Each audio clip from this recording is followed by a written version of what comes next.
Alors bonsoir, aujourd'hui nous nous revoyons pour installer cette application qui s'appelle iCleaner. Alors cette application va vous permettre de redonner de la RAM à votre appareil.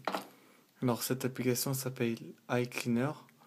Alors pour l'avoir, il faut aller dans le Cydia Store.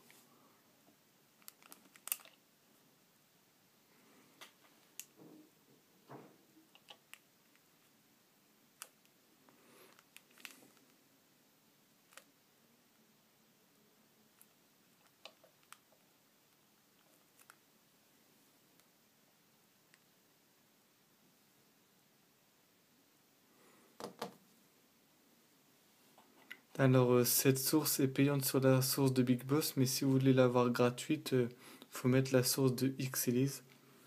Alors vous pouvez rentrer cette source-là. Voilà. C'est http://cydia.xelise.com. Pour faire, vous faites modifier, ajouter, puis vous rentrez la source que je viens de vous dire. Alors c'est http://, attendez si je me rappelle, c'est voilà. C'est cydia.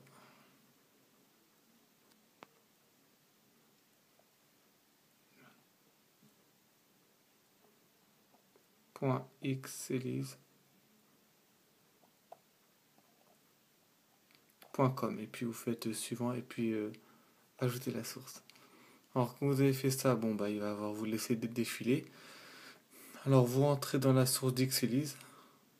On va aller dans rechercher, ça va aller plus vite. Alors dans rechercher, vous allez rentrer ICLEN, voilà. iCleaner. Voilà, voici.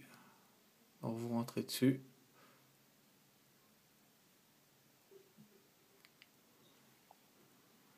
Et voilà. Et là vous l'avez. Vous faites ajouter, puis elle sera sur votre appareil. Alors ensuite, vous allez dessus. Voilà, iCleaner, vous ouvrez.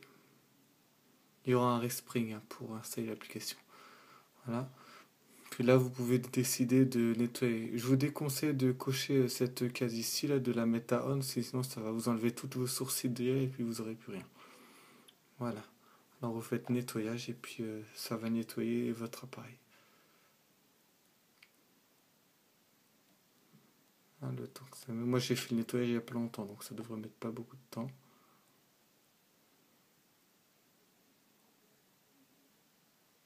Voilà.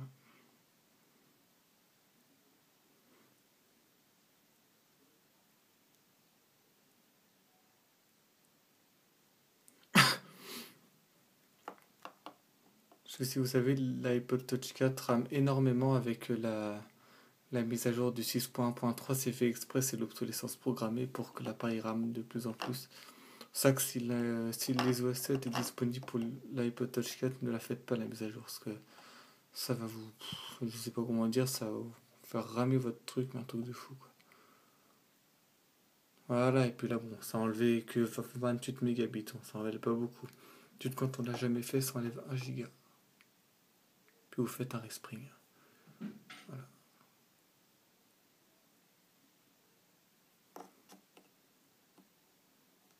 Voilà.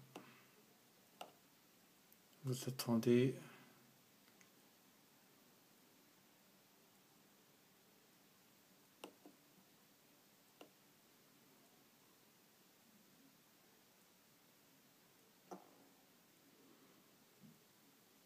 Et voilà.